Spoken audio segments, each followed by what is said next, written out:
Identifier, analyser, planifier, trader. Votre rendez-vous avec IG. Investissez avec les Turbo 24.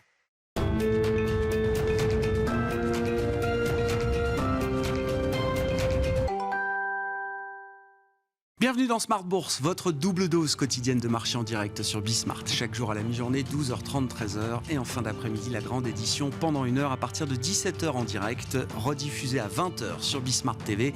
Émission que vous retrouvez chaque jour en replay sur bismart.fr et en podcast sur l'ensemble de vos plateformes. Au sommaire de cette édition de la mi-journée, une nouvelle semaine qui débute pour les marchés actions et les marchés actions européens notamment, qui ont bouclé la semaine dernière leur première meilleure semaine depuis 1987. Avec une performance hebdomadaire de plus de 4% pour le Stoxx 600.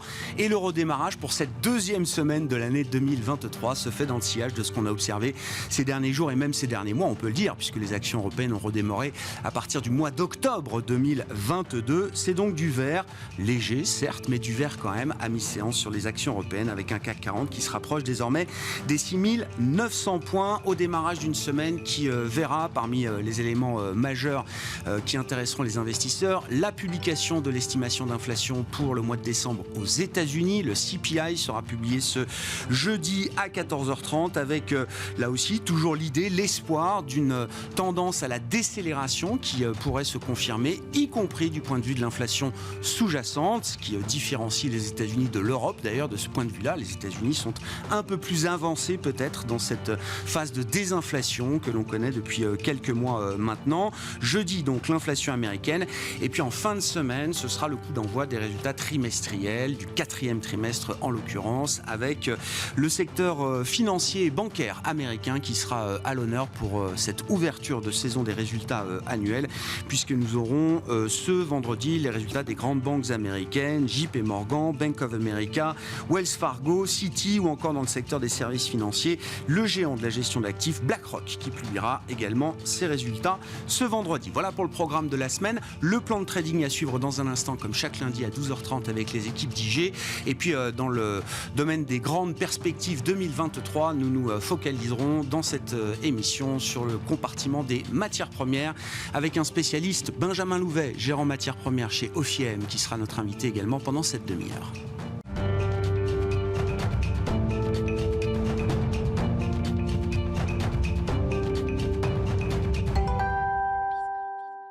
Mais d'abord, les enjeux techniques de marché au démarrage de cette deuxième semaine de l'année 2023. Le plan de trading de Smart Bourse chaque lundi à 12h30 avec les équipes d'IG. Et c'est Alexandre Baradès, chef analyste chez IG, qui est avec nous en plateau. Bonjour et bienvenue Alexandre. Bonjour. Merci d'être là. Première semaine de l'année qui a été une première semaine très profitable pour les actions européennes notamment et les actions chinoises qui font un véritable carton plein depuis le début de l'année. L'Europe Action a gagné plus de 4% la semaine dernière pour le Stoxx 600. Je crois que le CAC 40 a même gagné jusqu'à 6% sur l'ensemble de la semaine. Bref, c'est un des meilleurs démarrages annuels de l'histoire pour les actions européennes. Quel est l'état des lieux qu'on peut dresser? Et puis la question étant de savoir dans quelle mesure est-ce qu'il y a des chances que ce mouvement se poursuive. À l'état des lieux, on peut même le ramener un peu en amont finalement. Le rallye du CAC et des gros indices européens, même des valeurs aussi plus cycliques ou plus traditionnelles aux États-Unis, contrairement aux valeurs de croissance, c'est fait avec ces anticipations sur la Chine qui ont commencé à apparaître dès la fin du mois d'octobre. Donc le gros rallye finalement, c'est les 20% qu'on regarde. C'est pas seulement la première semaine, c'est toute la vague de hausse de fin octobre, 20% de hausse dans laquelle nous sommes actuellement, et que le marché tente de réaccélérer à nouveau après une petite phase de consolidation. Donc ça s'est fait quand même majoritairement sur les anticipations liées à la Chine, avec un petit peu d'effet inflation, pic inflation US, mais ça on l'a pas trop vu. Ici, c'était vraiment l'inflation, on l'aurait vu sur le valeur de croissance qui aurait redémarré en même temps. Or, c'est pas le cas. Ça redémarre un peu sur la valeur de croissance après les chiffres américains. On voit là, le marché commence à anticiper que la Fed probablement sera quand même moins agressive. Après l'ISM, après les salaires US qui ont progressé moins fortement qu'attendu. Voilà, on commence à avoir vraiment des signaux sur les salaires, ça se tasse, que sur l'activité aussi, ça commence à ralentir peut-être plus fortement qu'attendu côté US. Mais ce qui nous intéresse, à savoir actuellement la partie européenne, c'est vrai que les indices sont... Alors, je vais continuer d'être optimiste comme on l'a été ces derniers mois, ça n'a pas été un tort. Mais la question, c'est est-ce qu'on regarde le sommet tout de suite? Est-ce qu'on regarde les 7004 sur le CAC hors dividende? Je pense que le point bas, ça, il est fait. Plus on monte haut, d'ailleurs, c'est un peu logique de dire ça, mais plus on va haut, plus ça sous-entend que le point bas, ce qu'on disait déjà il y a quelques mois, avait été fait. Ça se conforte.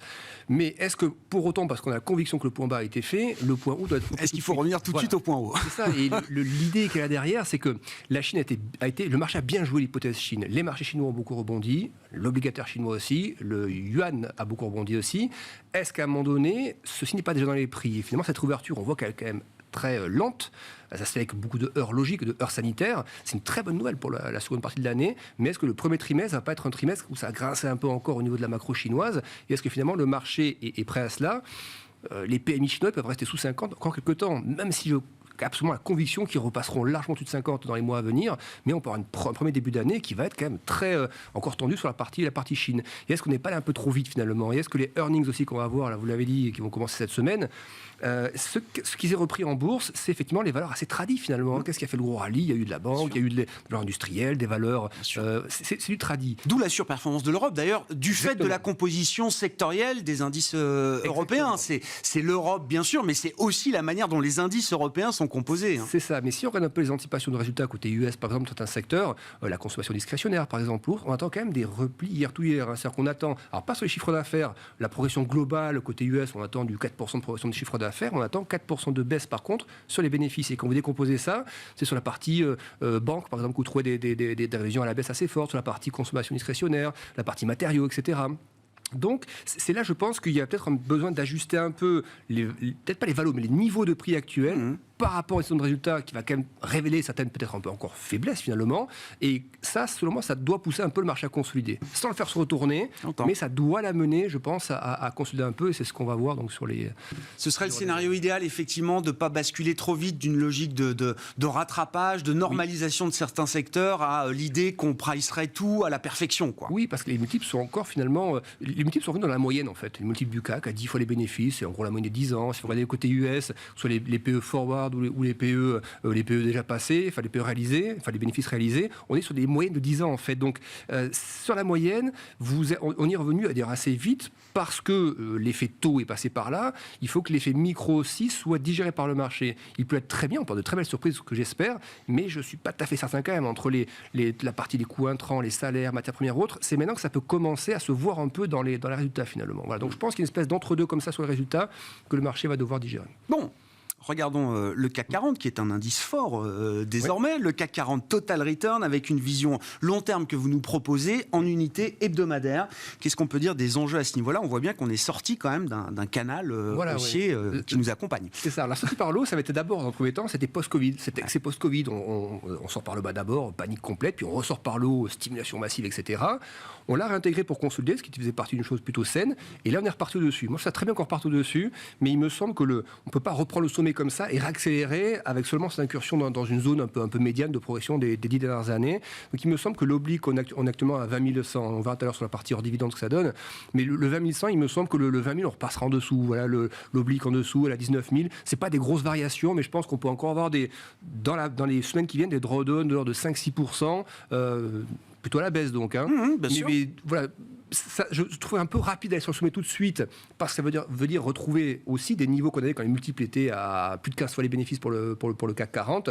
Il est tout de suite comme ça de manière linéaire, je serais un petit peu surpris. Donc il y a ça, et puis aussi des éléments un peu macro. La macro peut soutenir, je pense, plus l'aspect valeur de croissance. Ça oui, les salaires qui baissent, etc., les PMI, ça c'est nature à détendre un peu les taux, donc plutôt les valeurs de croissance, mais ça acte aussi d'un ralentissement économique, et qui donc doit se voir dans les earnings. Donc je pense que c'est cette partie-là qui doit nous amener pendant quelques mois à latéraliser un petit peu encore, et voilà, et donc je pense qu'on peut encore avoir des moments de respiration du CAC de l'ordre de 4, 5, 6%, ce serait pas du tout impossible et injustifié non plus. Et ce serait pas si mal, parce que, je veux dire, ce rallye de 20% dont on parle, très peu en ont pleinement profiter réellement. Enfin, je veux dire, il y a dans les métiers de la gestion, il y a quand même la gestion du risque qui fait qu'on peut pas être totalement, en tout cas beaucoup n'étaient pas totalement investis forcément ces derniers mois. Et donc une partie des 20%, ils ne l'ont pas capté. C'est ce qu'on voit dans la taille des... Et ça devient douloureux pour les performances. Et c'est ce qu'on voit dans la réserve de cash. Les poches de cash des gestions, on le voit côté US, côté Europe, les poches sont très larges malgré le rallye effectivement octobre, novembre, un peu décembre. Donc ça veut dire effectivement il y a du cash. Donc c'est ce qu'on disait il y a quelques semaines. On disait que c'est ça qui va aussi limiter du coup.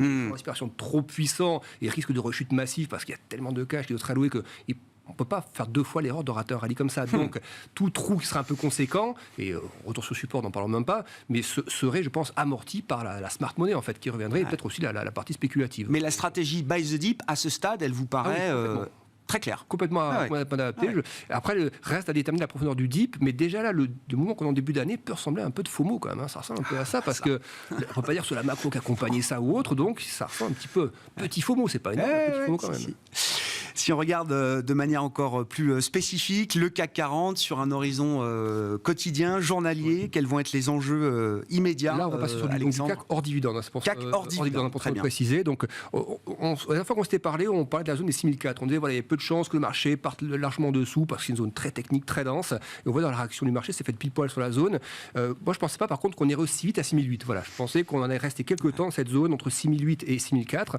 Et comme on en sort, je crains un peu l'aspect bull trap par contre. À court terme, je ne suis pas du tout inquiet pour le moyen terme, mais à court terme, je pense qu'il y a un petit risque de bull trap.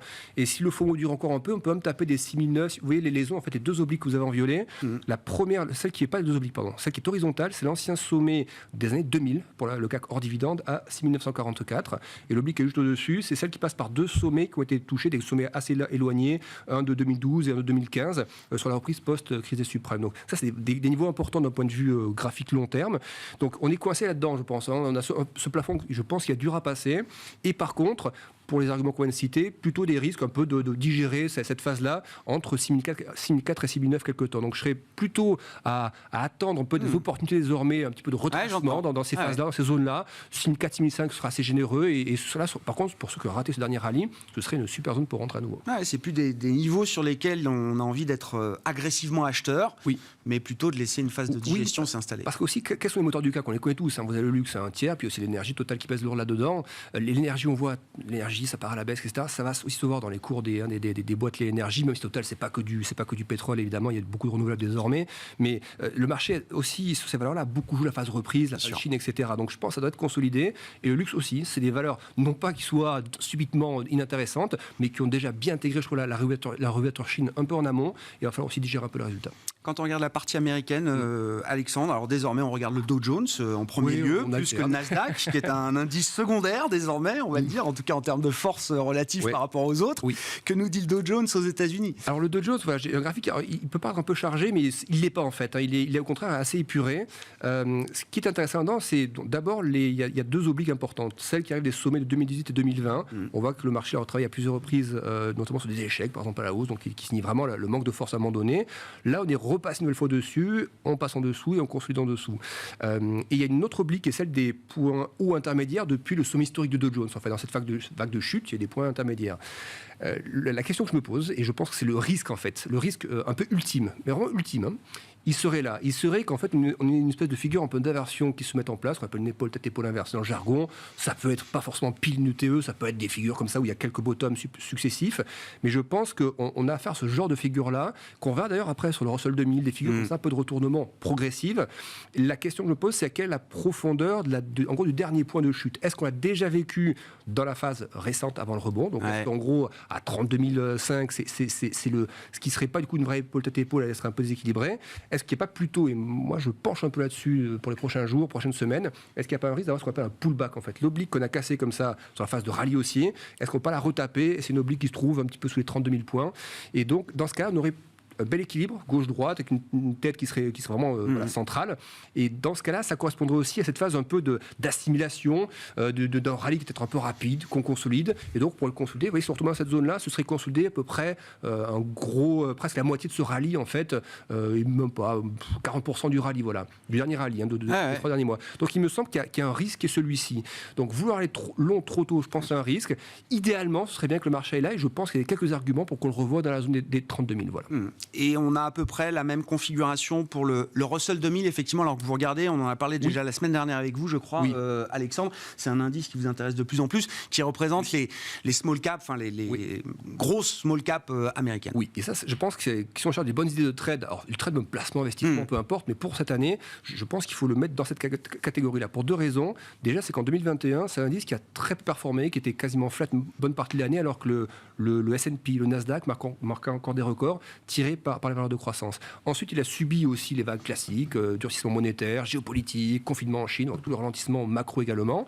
Et on vient chercher des niveaux très anciens, donc des obliques de tendance qu'on a formés sur toute la presse subprime, on va dire. Il y a eu oui, c'est un indice qui est déjà très graphique, qui réagit bien sur le niveau graphique, donc ça a souligné, et qui a à peu près la même configuration, c'est-à-dire plusieurs attaques baissières où on n'arrive pas à passer en dessous de niveau. Et désormais, on se dit, mais qu'est-ce qui pourrait amener finalement, pourquoi nous irions là-dessous après des chocs comme la géopolitique, les confinements en Chine, alors que maintenant on est en train de sortir au moins de l'aspect inflation fort, donc la partie banque centrale commence à être, je ne dis pas évacuée, mais digérée en tout cas. L'aspect Chine, digéré aussi. Il reste la géopolitique qu'on ne maîtrise pas, donc tout ça c'est sensible à ça, les coûts de l'énergie, etc., les small caps, mais à ce stade, vu les risques qu'on a pris en pleine figure en 2022, qu'est-ce qui à ce stade pourrait faire qu'on aille beaucoup plus bas en fait? Et c'est ça qui me laisse penser que déjà en termes de valo, en termes de niveau technique, en termes de configuration graphique, et puis ce retard en fait de performance sur 2 ans des small, je pense qu'il y a un effet rattrapage que certains vont essayer de jouer. Même si la partie macro ne justifie pas pleinement, même la partie micro, il peut y avoir un effet d'opportunisme en fait, parce que c'est des valeurs qui sont pas chères, qui ont plus baissé que d'autres, ou avant d'autres en tout cas, et voilà, les mauvais performeurs d'avant peuvent venir à un moment donné un peu en avance, mais les bons performeurs. Et je pense que les small caps et le Russell 2000 est à mettre dans cette catégorie-là. Merci beaucoup Alexandre pour cet éclairage hebdomadaire sur les enjeux techniques de marché avec les équipes d'IG, Alexandre Baradez, le plan de trading de Smart Bourse chaque lundi à 12h30 dans Smart Bourse sur Bismart.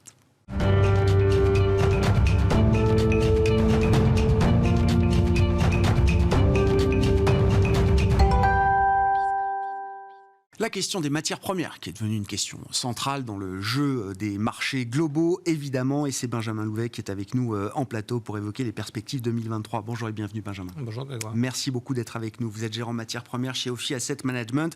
Effectivement, si on regarde les grandes matières premières, énergétiques, les métaux industriels également, comment vous regardez ce qu'on vient de décrire avec Alexandre, ce schéma macro un peu désynchronisé entre une réouverture sanitaire en Chine, dont tout le monde attend qu'elle va produire des effets économiques positifs pour la Chine notamment, l'Asie peut-être pendant cette année 2023, et puis cette phase de ralentissement économique dans laquelle le monde occidental est entré, l'Europe, les États-Unis, quand bien même la récession n'est pas encore là et sera peut-être moins sévère que ce qu'on imaginait.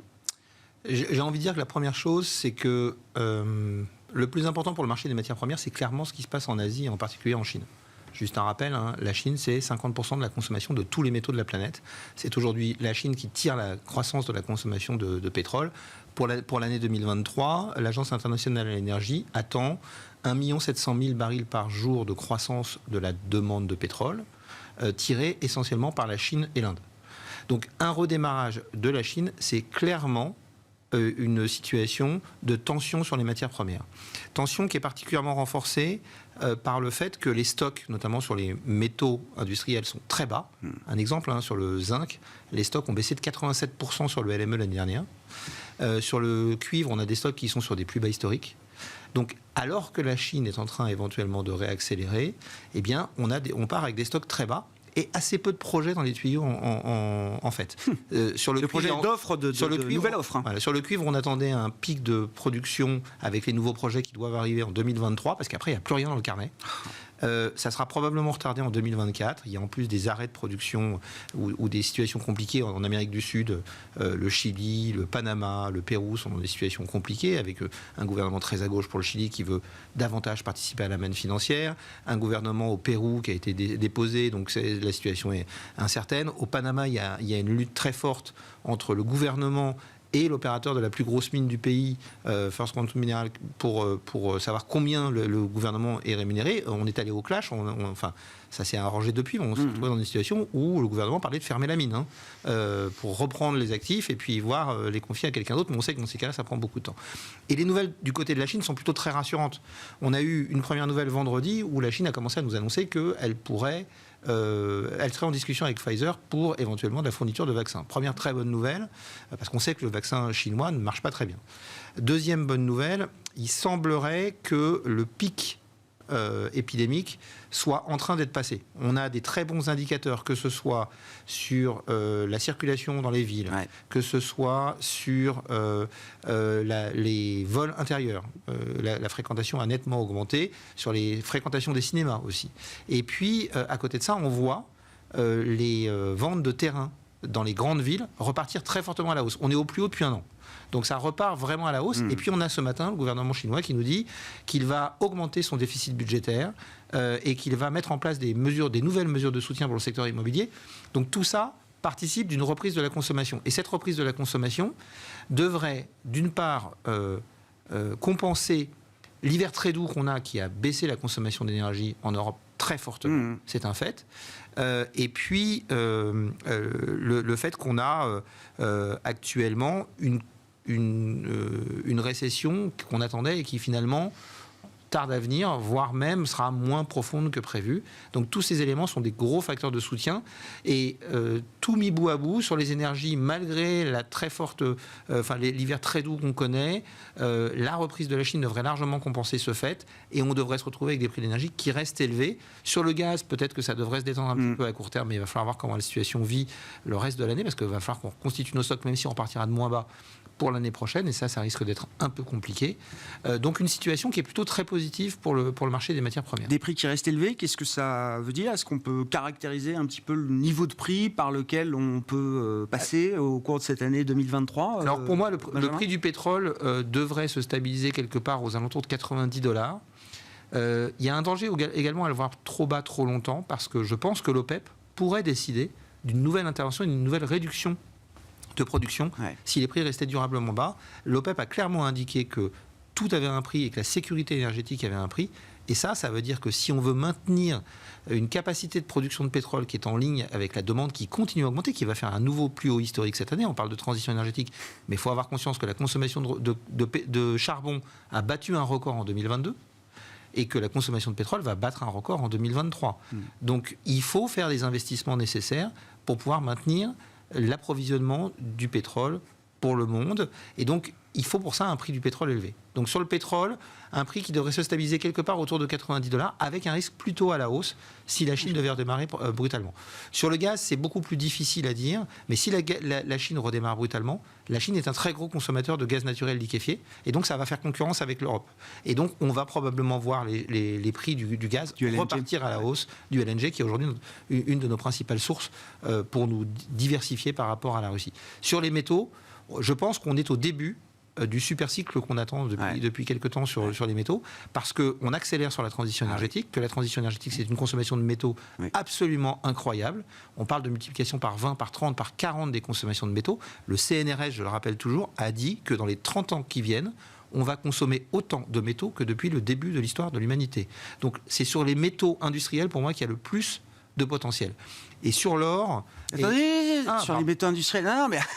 non, je veux pas aller plus vite. Non, mais je vous écoute religieusement, Benjamin. Mais sur l'offre de métaux, moi, ce qui me frappe, c'est que effectivement, l'année 2022 a été sans doute une année marquante avec l'accélération des investissements vers la transition énergétique, l'électrification effectivement de nos industries, de nos économies, etc.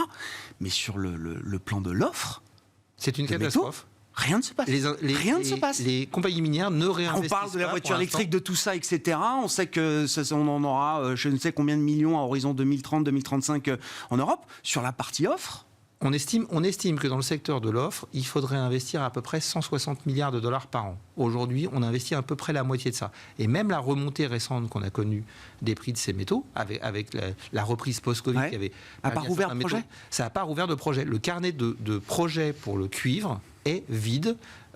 Tous les analystes disent... Benjamin, il y a des financiers, des gens qui voient bien quand même l'intérêt qu'il peut y avoir, surtout vu la durée de la mise en place d'une nouvelle mine de cuivre. Alors, on a deux choses. Ce sont des investissements très longs, d'abord, ça met du temps. Une mine... En moyenne dans le monde, ça met 17 ans entre le moment où vous décidez d'ouvrir une mine et le moment où cette mine... Donc il ne faudrait pas avoir un décalage de phase. C'est un des gros problèmes, c'est ce que j'appelle la tragédie des horizons. C'est qu'on va avoir un décalage de phase pour l'approvisionnement en métaux, et c'est ce qui nous fait penser que le prix de ces métaux devrait beaucoup monter. Il y a des contraintes ESG de plus en plus fortes. L'activité minière est polluante, certes. Alors je rappelle toujours, parce qu'il faut quand même garder les choses en tête, le pétrole est responsable les énergies fossiles sont responsables de 70% des émissions de la planète. Les métaux dans leur ensemble, scope 1, 2 et 3 tiers, production et utilisation de ces métaux, de la mine jusqu'au démantèlement, sont responsables de 11 à 13% selon les estimations de toutes les émissions de la planète, sachant que là-dedans, 70% c'est l'aluminium, et c'est l'acier, et 20% c'est l'aluminium. Donc si on enlève ces deux métaux-là, les autres métaux polluent très très peu. Oui. Donc si notre il va bien falloir que le SG se mette en cohérence quand même par rapport à cette idée-là. Le SG qui nous pousse à... C'est plus que le SG, Grégoire. C'est l'Europe, c'est la taxonomie. Aujourd'hui...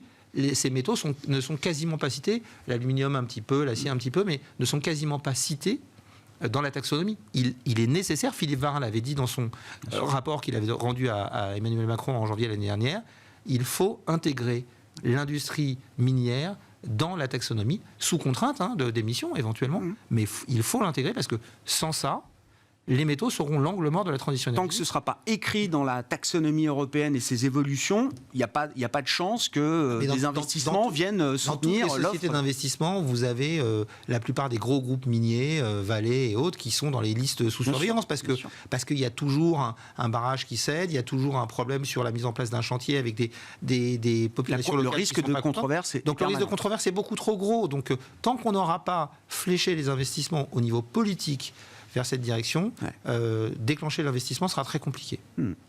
Les métaux précieux et l'or notamment, alors je disais notamment, je crois repris par vous ou écrit même directement par vous, les achats d'or par les banques centrales ont explosé en 2022. Oui.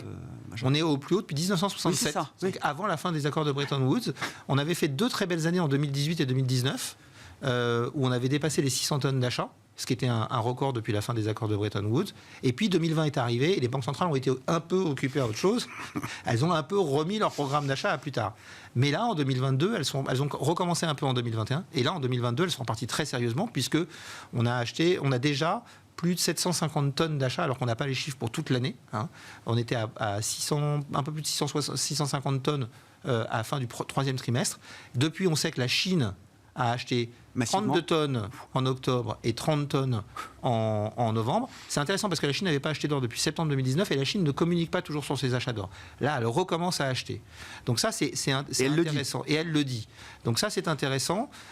Si la Chine se met sur un rythme comme celui-là, ça fait 360 tonnes par an, 30 tonnes par mois. Donc ça peut faire très vite beaucoup de... Comment on explique cette frénésie d'achat ? Alors, ce qui est intéressant, c'est que il y a tous les ans un sondage qui est réalisé par un organisme qui s'appelle le World Gold Council, qui est un organisme de place sur les marchés des métaux précieux, sur le marché de l'or en particulier.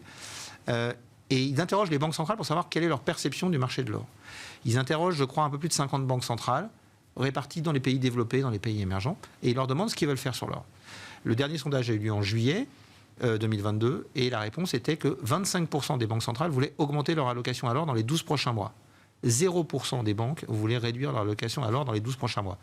Ce qui est encore plus intéressant, c'est que quand on leur demandait pourquoi, elles répondaient 2 choses majoritairement. La première, c'est que l'or ne présente pas de risque de contrepartie. Dit autrement, l'or n'est la dette de personne et ne risque pas de faire faillite. Ce qui est intéressant sur la perception des dettes des autres États. On parle du FMI qui a lancé un avertissement à la France. C'est vrai qu'il y a des questions qui peuvent se poser quand on arrive sur les niveaux d'endettement où on est aujourd'hui. L'épisode britannique est passé par là aussi. Exactement. Et à côté de ça, la deuxième raison, c'est que donnent les banques centrales, c'est les taux d'intérêt réels vont rester bas. Je vous rappelle que ce qui compte pour l'or, ce sont les taux d'intérêt réels, c'est-à-dire taux d'intérêt nominaux moins l'inflation. Donc elle ne considère pas que le choc de taux réel qu'on a observé va être permanent. En fait, je pense qu'elle considère que, d'ailleurs les taux réels ont commencé à baisser assez fortement aujourd'hui, elle considère, je pense à juste titre, je vous rappelle juste que c'est les banques centrales qui font les politiques monétaires. C'est intéressant de les voir acheter de l'or. Elle considère qu'avec les niveaux d'endettement des États aujourd'hui, vous ne pouvez pas remonter les taux réels sur des niveaux élevés. Vous pouvez remonter les taux nominaux s'il y a de l'inflation, mais les taux réels vont rester bas. Et donc, ça garde un avantage concurrentiel alors. Je pense aussi qu'on est en train de réaliser progressivement que l'inflation est beaucoup plus pérenne que ce qu'on croit, pour plusieurs raisons. D'abord parce qu'une grosse partie de cette inflation, on en a déjà parlé, vient de problématiques d'offres, et que ça, vous ne réglerez pas les problématiques d'offres en levant les taux. En augmentant les taux, vous réduisez aussi le développement de l'offre, parce que faire un projet minier coûte plus cher. Bien sûr. Donc ça, c'est un deuxième problème. Et puis, parce que la transition énergétique va coûter de l'argent, je crois qu'on est en train de le réaliser. Ça fait plusieurs années qu'on en parle. Je crois qu'on est en train de le réaliser. Faire des ENR est indispensable, mais il ne faut pas dire que ça ne coûtera pas d'argent. Et donc, je pense qu'à un moment ou à un autre, le marché est peut-être en train de se dire, moi c'est ma conviction, que les banques centrales n'auront d'autre choix que de changer leur ancrage d'inflation et de revoir leur objectif d'inflation plutôt aux alentours de 3 et 3,5. Elles auront une bonne excuse pour le faire sans perdre leur crédibilité, qui est de dire on a une transition énergétique à réaliser, elle est inflationniste, donc on doit revoir nos objectifs d'inflation à la hausse. Et donc ça dévaloriserait automatiquement les taux réels, c'est très positif pour l'or. Donc on pense que l'or a le potentiel de retrouver ses plus hauts historiques cette année. Dépasser les 2000 $. Oui, c'est ça. Merci beaucoup Benjamin. Benjamin Louvet pour cet éclairage sur le compartiment des matières premières, gérant matières premières chez Ophi Asset Management, qui était l'invité de Smart Bourse à la mi-journée sur Bismart.